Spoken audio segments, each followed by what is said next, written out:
on your phone one night, minding your own business, when you see that $600 Silent Sands booster box. And so you've really got that urge to crack some packs, make some armies, play some games, but you know that that purchase is going to get you banished to the shadow couch for the rest of the week. Here's these 3 board games to maybe try instead while we wait for the new release. So these are head to head, and these are all ones I actually have on my shelf right now. First one, Tag Team. So Tag Team is a quick 15-minute game. And at $25, there's a ton of content that's in this box. Yeah. They give you 12 different characters, and each of you is going to take 2 of them and mash them together. I think it makes like 66 combinations of different head-to-head matches that you can do. And you're going to duke it out until one of your characters, one of your 2, is going to run out of health.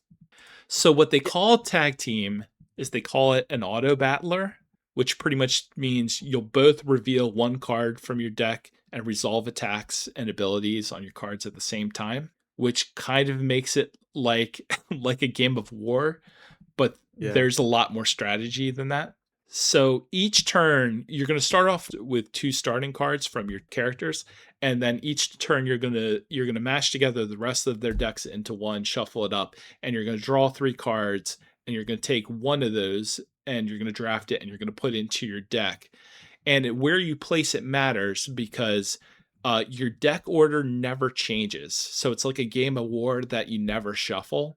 It's going to be there for the rest of the time, but each round you're going to be putting in one new card. So you always kind of, if you can remember, you know what the order of the person you're playing against is. You just don't know what new card did they place and what order did they place it in. So they may be going for some real big attack, but you could have a card in your hand that just completely negates it if you put the negate in the right place, or it could be completely wasted. The thing about this game is just have to say, okay, last turn this one didn't work. So if I play this card above it, right, then it'll go paired against that unless the other person puts something else in place. And you know what I mean? It's just like oh man, I hope this works out. There are 12 characters in the box. And actually, so there's enough content in there that if you add additional counters to keep track of things that aren't in the box, you could have a 6-player tournament with just this one base game. And there's actually an expansion in this that's going to add 6 more characters that's coming out in August. Dave and I, we played this last year, PAX Unplugged, for the first time. I think we played like our first game 20 minutes. It's 20 minutes. it's a very easy. Well, yeah, and at $25, you know, it's fun, easy, and the games are quick, right? The games being like 15 minutes long. Game number 2, Dice Throne. Outside of games that I play with my wife, Dice Throne may be the one I play the most. So we kind of got a lot of people into Dice Throne. Yeah. So Dice Throne, it's like a mashup between Yahtzee, that's thematic, that's mixed with Magic the Gathering, and actually plays together really well.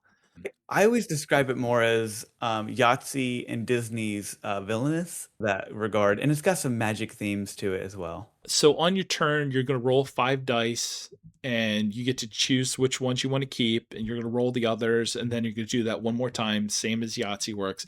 And whatever your dice you roll is going to determine what kind of attack that you can do. But you also play cards from your hand. You can use it to upgrade things on your character, your attacks on your character. You can change dice, defend against attacks. You can get resources, inflict status effects.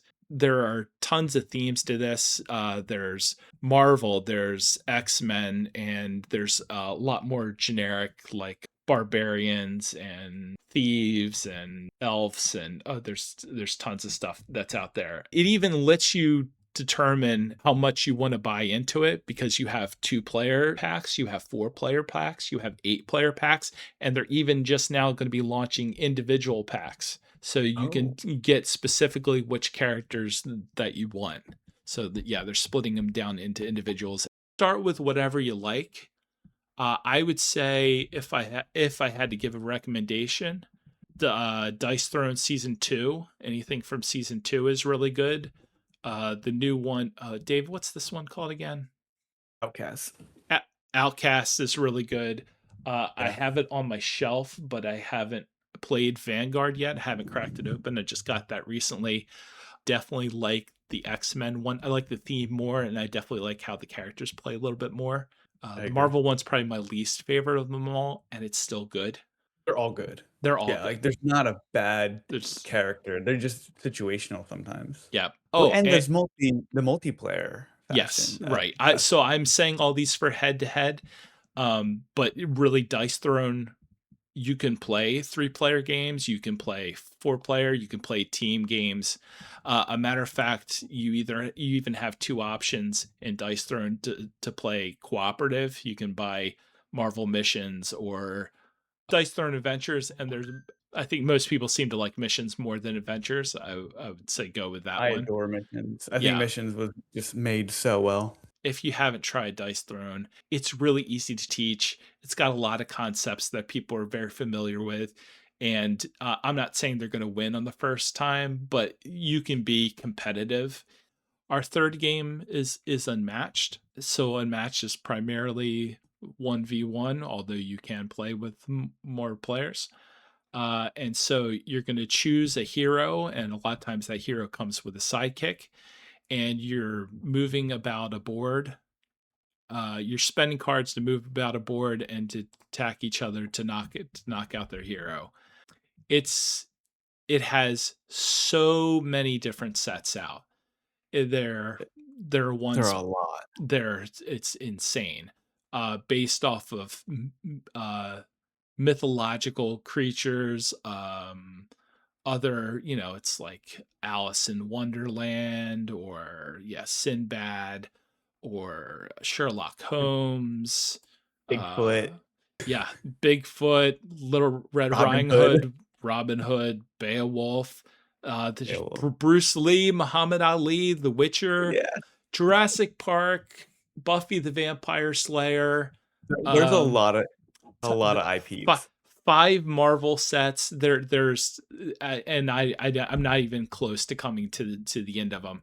Probably I my have favorite. 2 insanely packed shelves full of this, and I don't even come close to having half of it. There's Yeah. there's literally like there's a theme in this for everybody.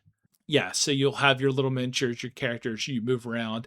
And so this game is very, very strategic, and it's very tight. It's almost, if you really like something where you have that kind of suspense intenseness to it. Dice Throne's better if you just want a casual fun time. It's not to say it's not strategic, but Unmatched it feels kind of like a knife fight. Yeah, it's a very good game. My only caveat with it is that if you're an experienced player, going against somebody who's not familiar with this is going to be at an extreme disadvantage. I would say almost an unsurmountable till they just learn the game. Even more important than knowing what's in your deck is kind of having an idea what's in somebody else's, what they can do. I would say if there's a flaw to the game, which it's an incredible game, that is the only thing that's it, is that you're at a very severe disadvantage if you don't know it. Yeah, I Uh, agree with that. yep. And the Teenage Mutant Ninja Turtles or the Tales to Amaze, you can play either competitive or cooperative.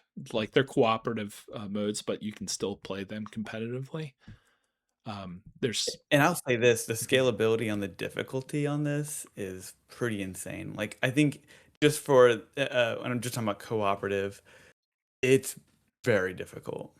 yeah, But it's fun. It's fun that it's difficult. So I do like that. yeah, a cooperative game that's too easy doesn't really feel as much fun. It just feels like an activity. Having said that, uh it's pretty hard. It's pretty hard. And so yeah, those are our 3 games that we have. Tag Team, Dice Throne, Unmatched. I would say, hey, pick which one you want. If you want your cheap and fast, or if you want your hey run full fun rolling dice times, or your heavy strategy, Yeah, and they feel a it's good. similar itch as like the chaotic Yes, world, right? yeah. And that's why I think we like these. And so, hey, let us know.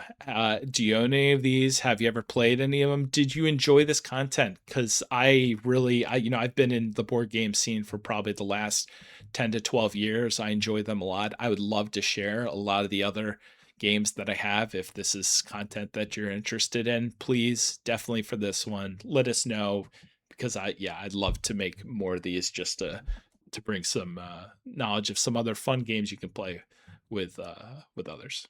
Yeah, thanks for watching. If you made it to the end of the video, really appreciate that. Don't forget to like and comment and hit the subscribe button. And we'll see you in the next one.